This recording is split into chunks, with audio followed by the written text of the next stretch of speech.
is Notsam Wrestling. Introducing your host from New York, here is Sam Roberts.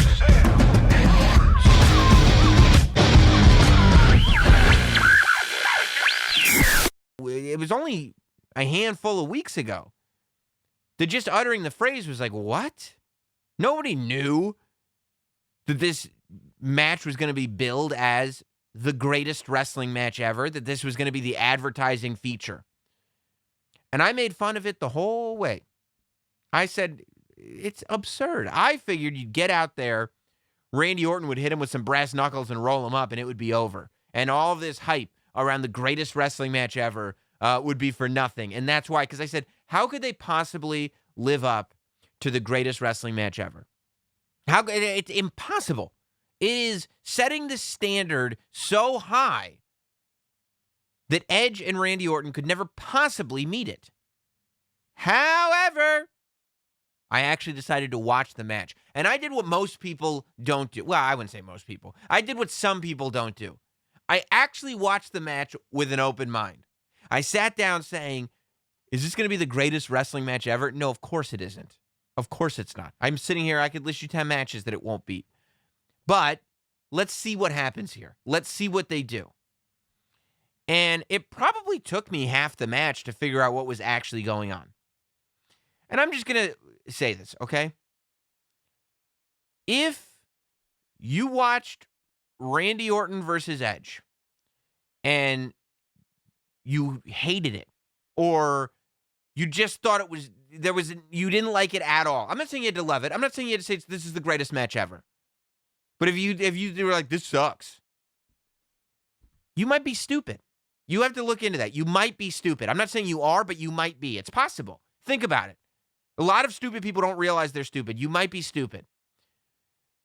Very rarely in wrestling is something called nuance used. You don't see a lot of nuance in professional wrestling. It's just not an entertainment that lends itself to nuance.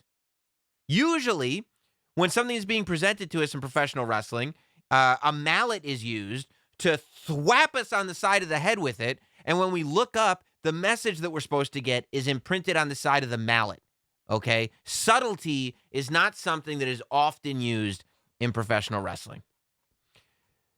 But the greatest wrestling match ever used both nuance and subtlety, because without ever expressly saying it, the greatest wrestling match ever was not a description of the match. It was a concept. This was not a declaration. I saw it like a reply. I was like, well, I mean, I like that match, but that wasn't the greatest wrestling match ever. It wasn't. I've seen better. How do you still not get this after watching that match? It wasn't a description of the match. It was a concept. Greatest wrestling match ever is a concept. That is a concept that could theoretically, you could do, whoever. You could do Drew McIntyre versus Bobby Lashley in a greatest wrestling match ever. You could do, I don't know if it would work nearly as well, but you could do it for any number of people. Greatest wrestling match ever is a concept. And the concept is, let's use two athletes that we can trust, two athletes that understand the art of professional wrestling better than just about anybody else on the roster. Two athletes that we can guarantee will deliver a great performance. And let's use them to celebrate wrestling. And let's use sounds, and let's use camera angles, and let's use visual cues. Let's do everything we can. Let's throw all this together in one match and just throw a party for professional wrestling. Let's put on a presentation that will call a match, but in reality is simply a celebration of this thing that we all love. And that is what the greatest wrestling match ever actually is. And they disguise it because the commentators treat it as if it's a wrestling match, and the fans in the audience are treating it as if it's a wrestling match. And, it doesn't look so different from what we're used to, but it's just different enough. Because you couldn't make it look so different than what we're used to, because what we're used to is what we're celebrating. I mean, you're sitting there going, why was Charles Robinson dressed in a outfit from, the late 80s, early 90s WWE, WWF referees? Because that's an era that we look back on nostalgically. It's the same reason Howard Finkel's voice was used in the ring introductions. Same reason that old school microphone was hanging from the rafters. The move sets that were the story that was told throughout the match. The story that was told throughout the match was not this story of Edge trying to get personal revenge against Randy Orton, or Randy Orton trying to gain his victory back that he didn't get at WrestleMania. The story that these two told was the story of professional wrestling. And the way they used pedigrees, and the way they used Eddie Guerrero's suplexes, and the way they used everything that they used. The amount of tribute that was in that match. It was because it was all just a giant celebration for professional wrestling. The camera angle from the top that we saw, I don't know if you guys remember. I remember it from WrestleMania 10. To me, that camera angle will always be synonymous with Bret Hart versus Owen Hart, the opening match for WrestleMania 10. But that was used because it's a celebration. It's like, oh, I remember that. Oh, I remember that. All these little visual and audible cues to make us go, how great is wrestling? Not to make us go, oh, man, Edge and Orton. This isn't about Edge and Orton. Edge and Orton are the players that are able to pull this off. Now, I said it could be anybody because it's a concept, right? Because greatest wrestling match ever is a concept. It couldn't actually be anyone because it takes a certain performer to be able to pull off this concept. But the concept is not unique to Randy Orton and Edge. The concept is unique to pro wrestling. And it's such a deep concept to me that you have to get people you can trust who understand what we're doing here. I saw people online that were complaining about piped in noise as if the WWE was trying to pull the wool over people's eyes. As if we all weren't supposed to understand that is not the sounds of the live crowd. The ring announcer that they used is no longer alive, okay?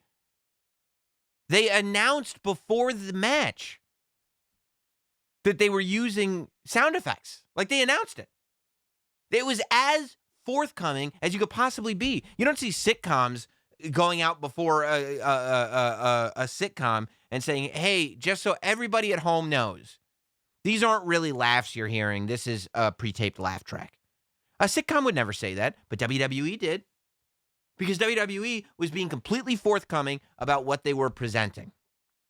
I thought that the pre-taped fan response, once it clicked into me what I was watching, added tremendously. In the beginning, you're like, that's weird that they're doing this. It's weird. Like, we know what this is. Why are they? And then it's like, oh, because this isn't just a match. Because the sounds of the crowd are part of pro wrestling. You can't celebrate pro wrestling without those big sounds of the crowd. And that's why those sounds were there. And none of them, by the way, none of those sounds were like, I mean, that's ridiculous. Nobody would be reacting like that. If they did this match in front of a live audience, like in front of an arena full of people, oh my God, people would be blowing their faces off because they couldn't believe what they had just seen. The fact that Edge and Orton, even with all this aside, were able to pull off the match that they were able to pull off in the conditions that they're in, we're in, the whole world is in right now, unbelievable. And the fact that Edge hasn't had a match. He had a street fight at WrestleMania. He was in the Royal Rumble. And before that, he had spent 9 years at home. And this is the performance that he's able to pull off. It's insane. It's insane. It doesn't happen. So, I sat down to watch the match going, this is a ridiculous concept. This is not going to be the greatest wrestling match ever. I started watching going, I mean, these guys are doing a great job. Randy Orton's bleeding. They're outside on the table. They're back in the ring. They're blah, blah, blah. Howard Finkel in the introduction. I'm like, I like what I'm seeing, but I still don't get it. I don't get it. And then it clicked in what I was actually watching. And this is going to be one of those things that hindsight is 20/20 for people. I think that, a lot of people were talking about this match. A lot of people were talking about this match on the internet. And I read a lot of people saying that they were going to go back and watch this match now. A lot of the casual wrestling fans, a lot of the wrestling fans that maybe don't watch everything, they were saying, okay, I keep hearing about this thing. I'm going to go back and watch this. I have the network. I pay my $10. I'm going to go back and watch it. And I think when they go back and watch it, because of all of us talking, I think it's going to be much more clear what it was. I think history is going to look at this conversation that we're having right now and say, well, yeah, no duh, Sam. What do you mean it took you half the match to figure that out? But this is a reflection of watching the match live. And there's going to be a lot of people who sit there and pretend that they knew what was going on the whole time. But I hope that all those people have a record of what they were tweeting out at the first half of the match and the second half of the match. Because a lot of people changing their tunes when they realized, oh, maybe if I just given this a second to see what it was. I was with the Not Sam Shills in the Zoom room before the pay-per-view. And I said to them, I don't really care who wins, who loses. I haven't really thought about what this is going to be like. I just know that after weeks of buildup and the way they've been describing this thing and the music and the visuals, I want to see what this presentation is. This isn't just going to be, oh, this is just like all the other matches, but this one's really good. There has to be something different here. I want to see what it is. And I sat down and I watched it like that. And when I realized what it was, I was like, this is a genius concept. I said, this is really, really cool.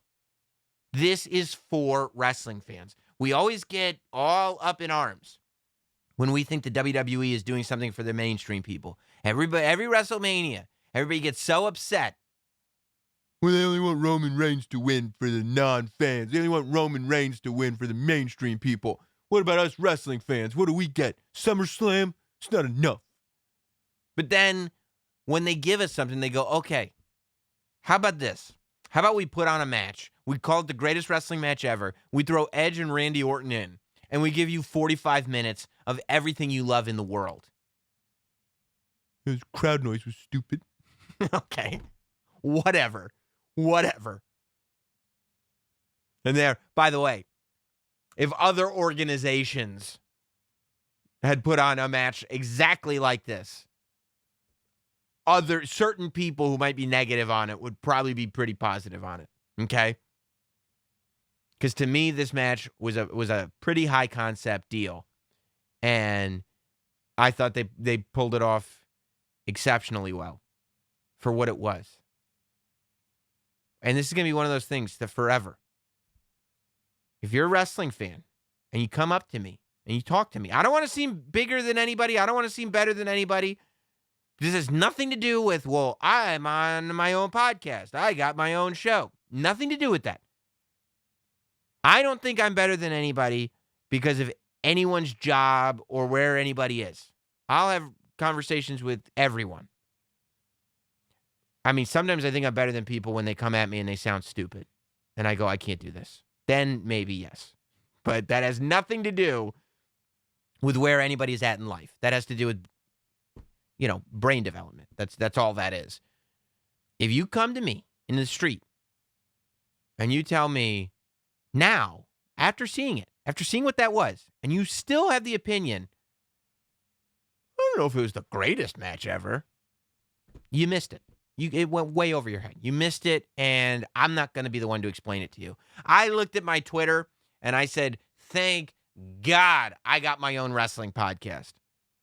Because I'm like, I want to reply to all these people that don't have a clue what they're talking about. And then I went, wait a minute. I can just rant and rave about it on my podcast. I got my own podcast. I got an interview with The Undertaker.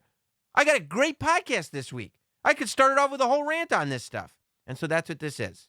So That's where I land on the greatest match ever. I thought it was a pretty genius concept.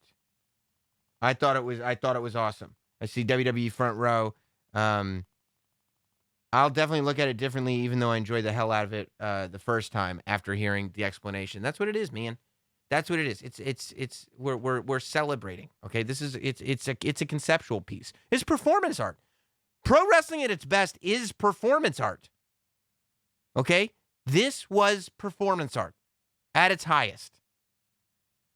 And I really enjoyed it. The more I think about it, and I also just get a kick out of these concepts. I get a kick out of the fact that this is the direction they decided to go in. I was on here ranting and raving about how if we're going to be stuck in the performance center, if we're going to be stuck in a situation where we got no way to perform in front of crowds, we can't do traditional wrestling in a non-traditional world.